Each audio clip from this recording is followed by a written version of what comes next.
We love Morio Radio. Salut Rio, Ouais, ça va Saïba? ça va? Ça va et toi? Bah écoute, ça va? Dispo, Bah enfin, super! OP pour Enfin! Parler de Imo? Eh oui, moi ça Ok, va être théorique, comme allez. d'hab, hein. Bah après, Donc, les propos de Mou, après les avis de Mou qui trouvent Imo très beau, bah maintenant on aura une théorie. On t'écoute. voilà. Alors tout d'abord, je tiens à remercier Samil Fleur de m'avoir prévenu et je remercie aussi Adark pour m'avoir aidé sur la théorie. Voilà. Et bah Et maintenant, je fais arigato la liste. so much à tous les deux. Alors, les malédictions de Nefertari dit Lily. Alors attends, Durant le siècle... par contre tu vas Oui. pas nous parler d'Harald. Non. Yes! On a gagné. Vas-y, tu peux y aller. Enfin. Durant le siècle oublié, la reine Nefertari Djilili a joué un rôle déterminant en dispersant les poneglyphes à travers le monde. Si Imu considère cet acte comme une grave erreur ayant permis la survie des dits et de l'histoire, la réalité cache une manœuvre délibérée, une série de malédictions lancées par Lily pour entraver le gouvernement mondial après la chute de Joy Boy. La mort de Joy Boy marque le début d'une ère d'obscurité. Réalisant que l'espoir s'éteignait et que l'histoire risquait d'être effacée, Lily s'est rapprochée du clan Kozuki pour forger les poneglyphes. Constatant la défaite imminente, elle a utilisé un pouvoir de malédiction propre à sa lignée afin de préserver l'avenir, protéger les poneglyphes et hisser le pavillon de l'aube sur ce monde. Pour que le jour promis par Joy Boy arrive, l'histoire doit survivre à la nuit. Pour protéger l'histoire et limiter le pouvoir de Neronaimu, Lily a instauré 4 entraves majeures. La malédiction des fruits du démon. Elle a condamné les détenteurs à ne plus pouvoir nager.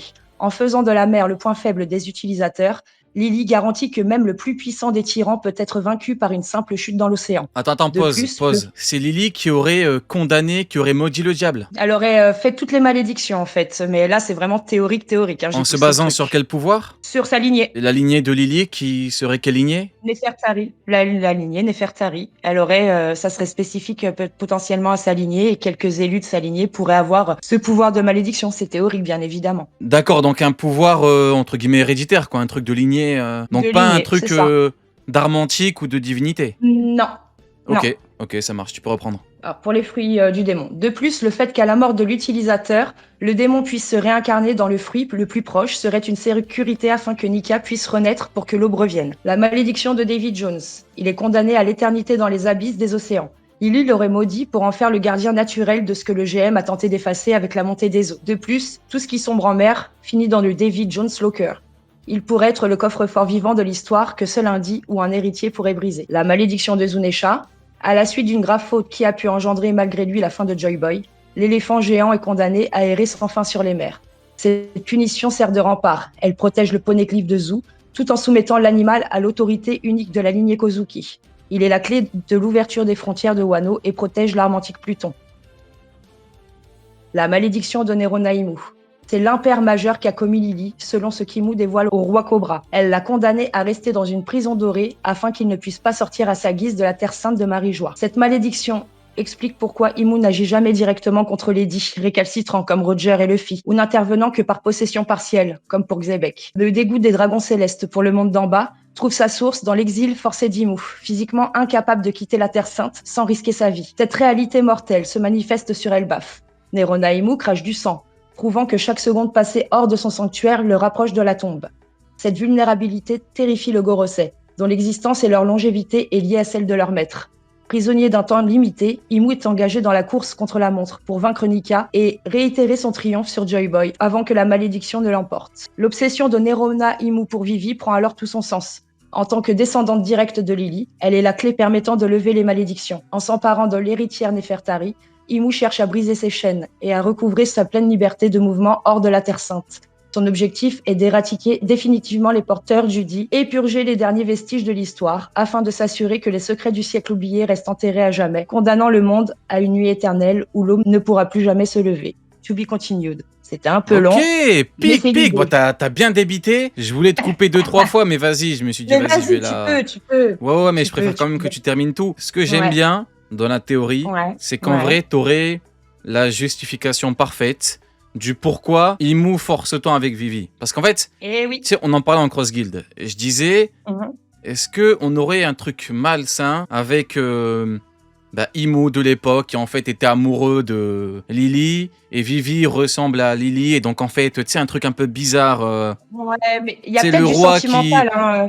c'est Ouais. le roi qui veut vraiment celle qu'il aimait, sauf qu'en fait bon Mhm. vu qu'il ne pouvait pas parce que bon je sais pas moi théoriquement elle était amoureuse de je sais pas moi Joy Boy par exemple. Ouais. Donc en fait t'avais un petit peu ce côté-là. Mais en vrai le côté Vivi qui est la clé ouais pique hein.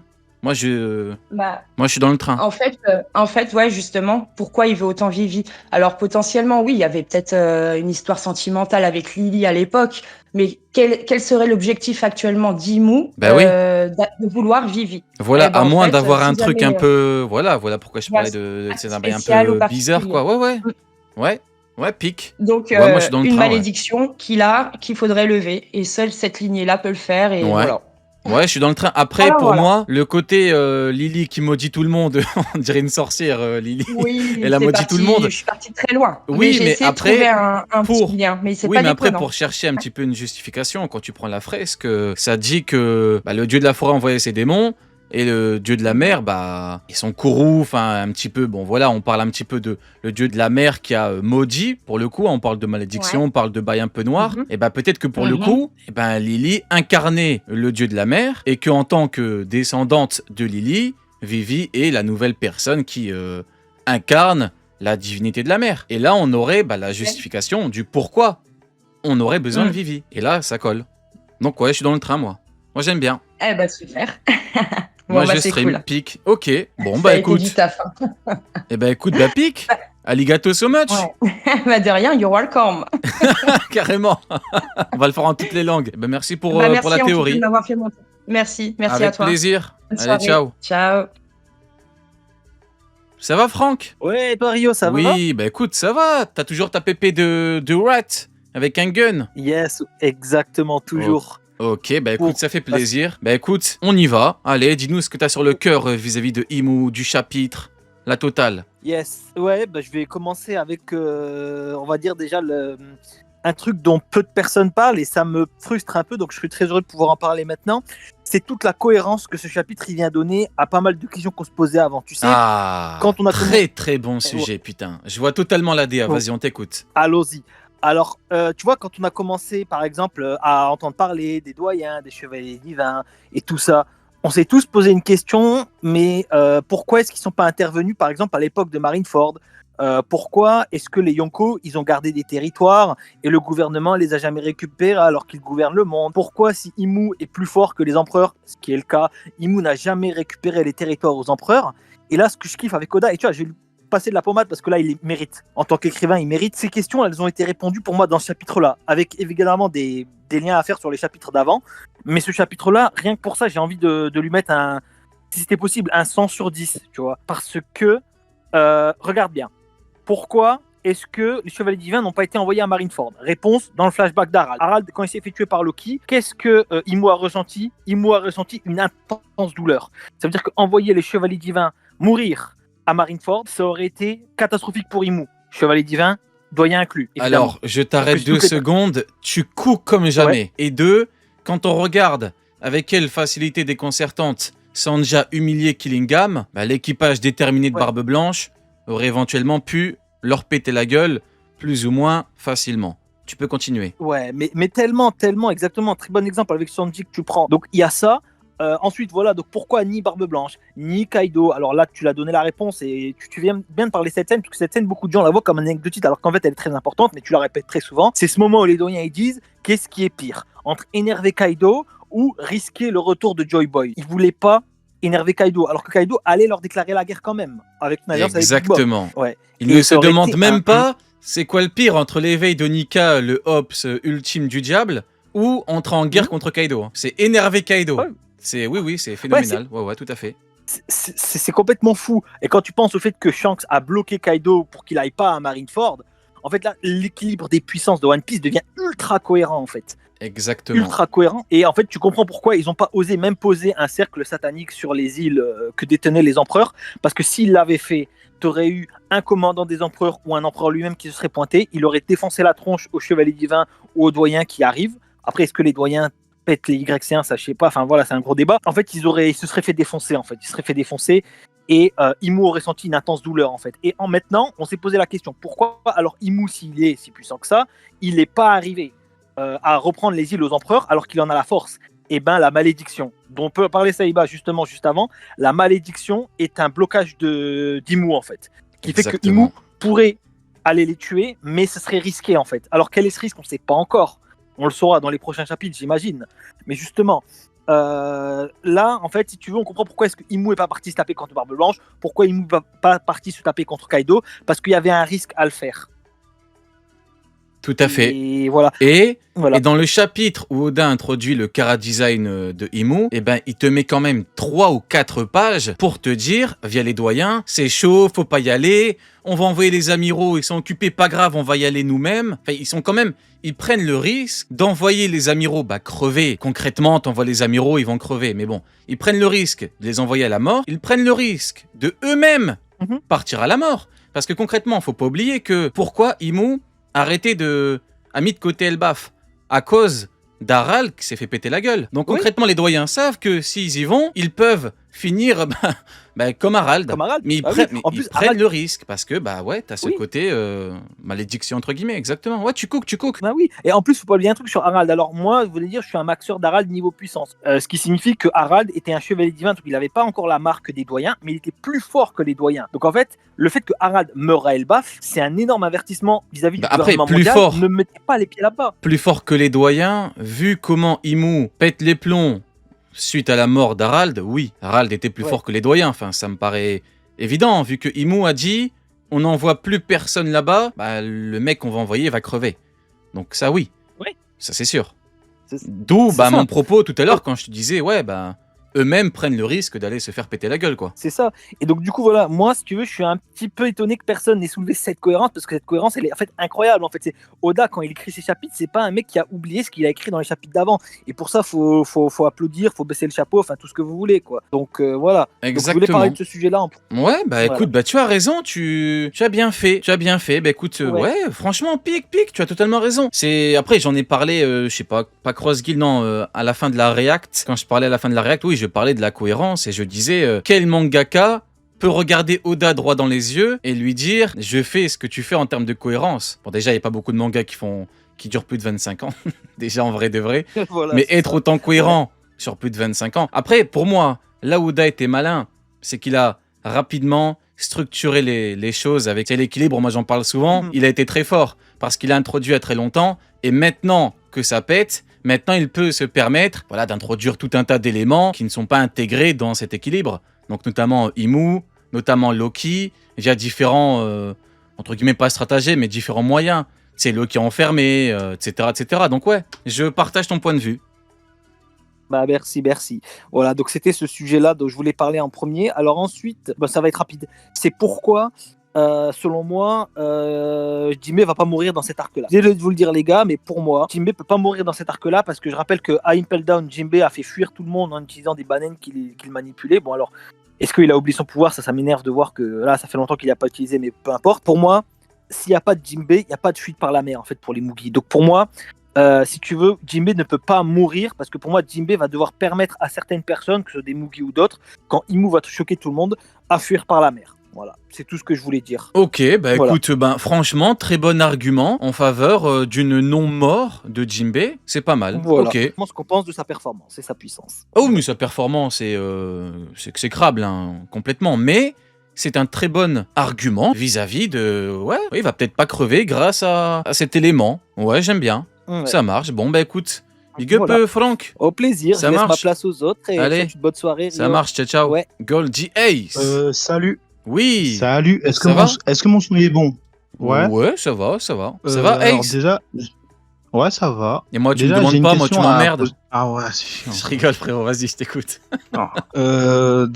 Déjà, j'aimerais pour rappeler, pour ceux qui disent que Akainu bat Loki, il y en a, leur GOAT, il a pas battu Ace normalement. Ace, il s'est sacrifié devant Luffy. Ça, c'est un petit rappel. Fact. C'est comme ça qu'il a battu. Fact. Voilà, c'est un truc à dire. Fact.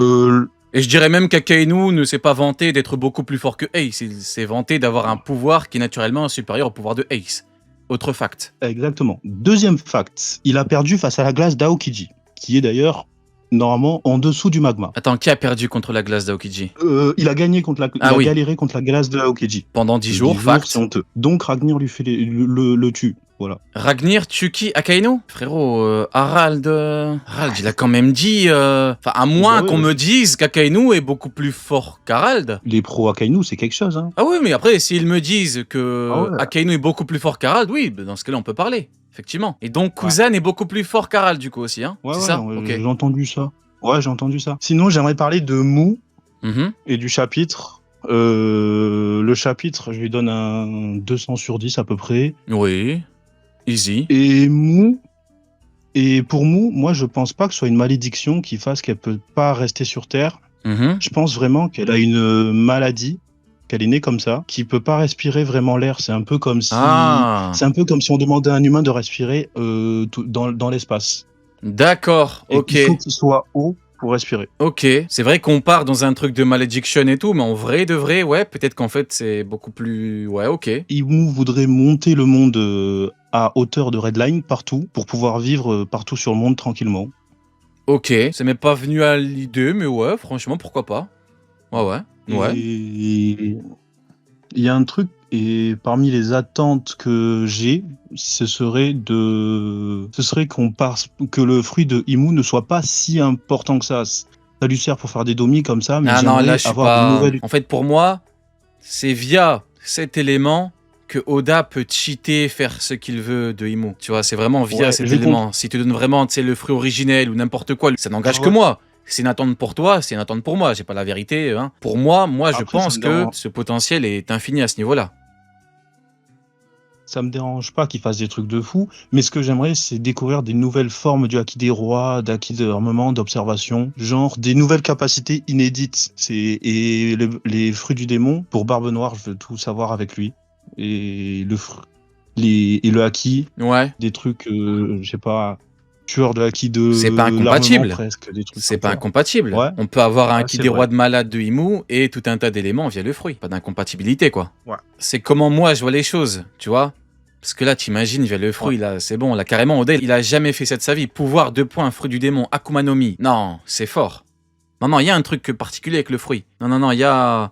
D'ailleurs, j'ai hâte, je me demande si Imu est le genre... Parce que tu sais, il y a 2 types d'antagonistes. Il y a des antagonistes qui te combattent et qui ne te donnent pas d'infos sur leur pouvoir. Et il y a des antagonistes qui font des conférences de presse, tu vois. Voilà Ouais. mon secret, voilà comment me tuer. Donc j'ai hâte de voir quel type d'anta est Imu. Ouais, je vois. Hein. Voilà. Vive Ragnir, hein. Et ben, longue vie à Ragnir, exactement. le roi du Exactement. monde. The strongest. Exact. Il a dit quoi, Harald? Rappelle-moi. Ah non. Si on n'est pas allé chercher le fruit, c'est pas parce qu'on a peur du fruit.